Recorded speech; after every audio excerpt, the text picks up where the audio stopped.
Welcome back to my channel, fellow gardeners. It's amazing what a little bit of rain can do in Africa.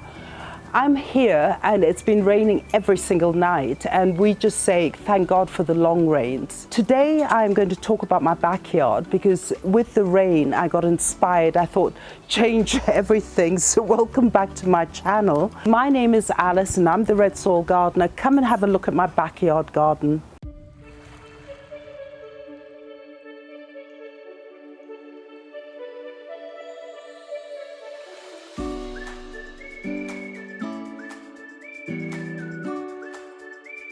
Now, most of you who've watched the channel always remember my backyard. This is where I had all my canna lilies and my tillandsia, the giant tillandsia prayer plant.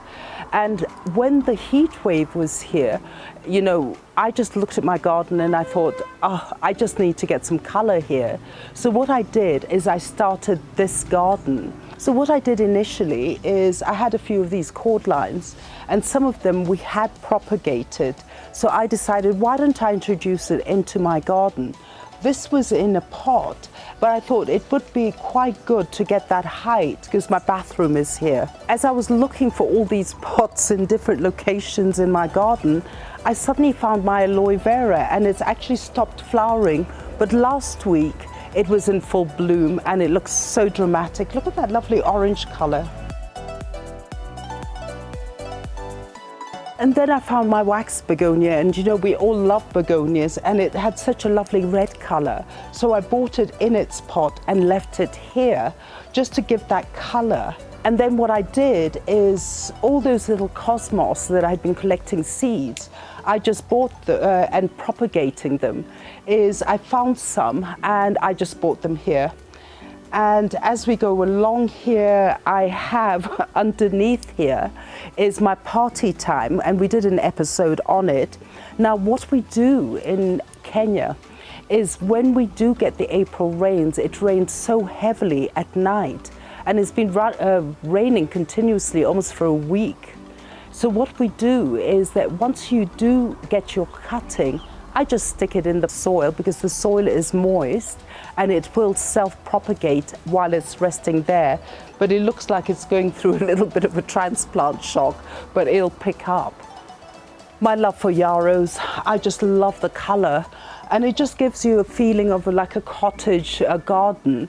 So I did have some that we had transplanted it when we did our yarrow episode, and some of them were upright. So I just bought them here and sprinkled them along here. Look at those lovely colors. As we go along, I have to tell you about my zinnia plants.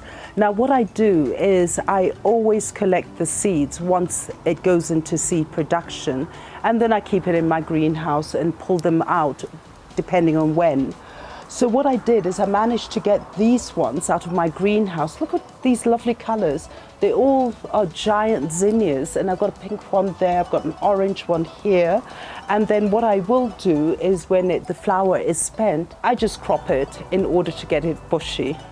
Now, we did another episode on the lavender spur, and I just love the lavender spur because of its flowers. Now, I bought the two that I had in a pot and I placed them here, and look at them, they've already started flowering again. So I have two of them, one here and one there, and in order to break it, I put another cosmos. Again, as I go along with my cosmos, I see a lot of spent flowers. So all I'm going to do is actually remove them just like that in order to actually get more blooms. Now, these are like euphorbias, and it's one of my favorite plant. And the beauty about it, it flowers red and it's got these variegated leaves.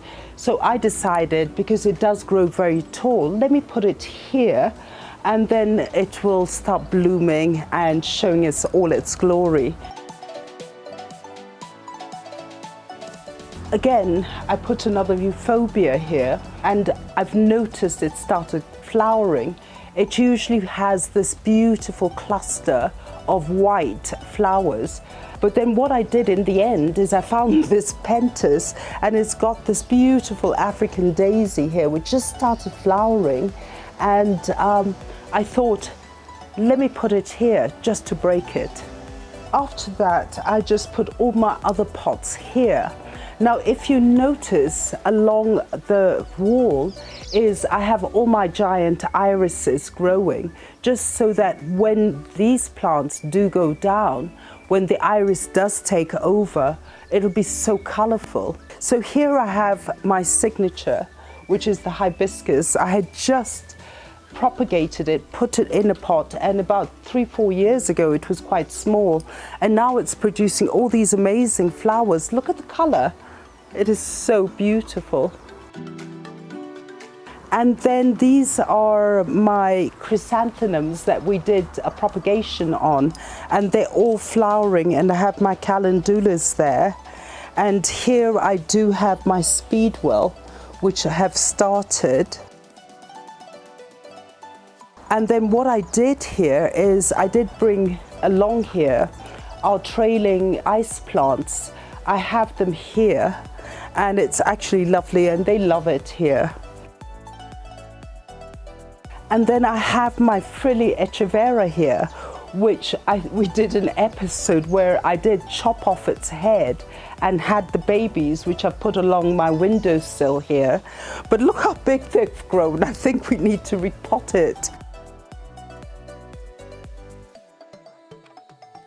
And here I have my epidendrum, and we did an episode, so some of it I've stuck here, and I do have here at the back of it my fishbone cactus. I always do that, I just throw everything together.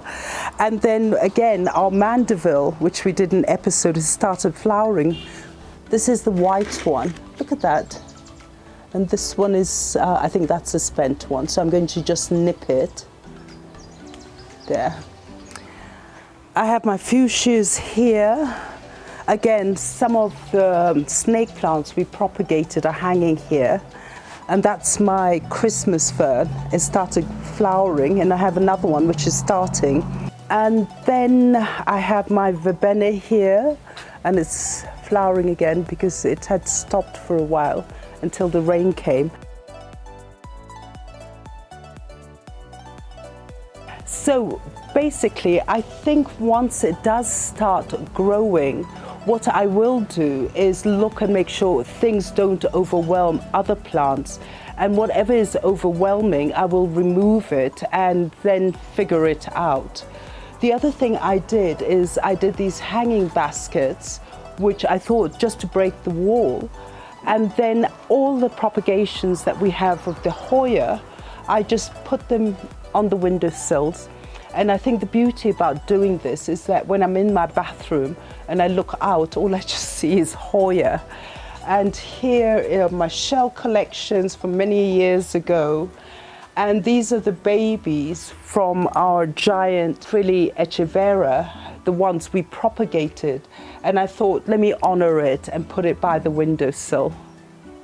So also what I did throw in here, because I think it's, for me, it's about getting the colors and also to see what is propagating, because some things may not work.